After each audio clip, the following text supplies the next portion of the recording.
मराठी कलाविश्वातून एक अतिशय दुःखद बातमी समोर आली आहे. एका ज्येष्ठ अभिनेत्याचे दुःखद निधन झालं आहे. त्यामुळे संपूर्ण सिनेसृष्टीला मोठा धक्का बसला आहे. चला तर जाणून घेऊ कोण आहे तो अभिनेता आणि काय आहे संपूर्ण माहिती.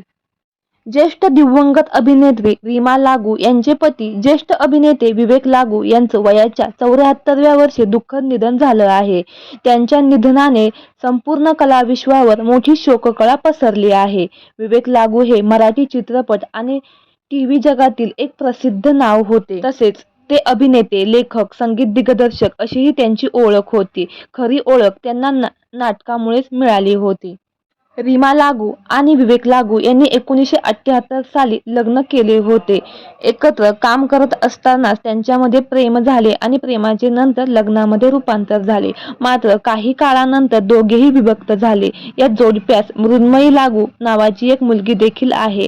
2017 साली रीमा लागू यांचं हृदयविकाराने निधन झालं. त्यांच्या जाण्याने देखील कलाविश्वातील आईची छाया कायमची हरपली होती.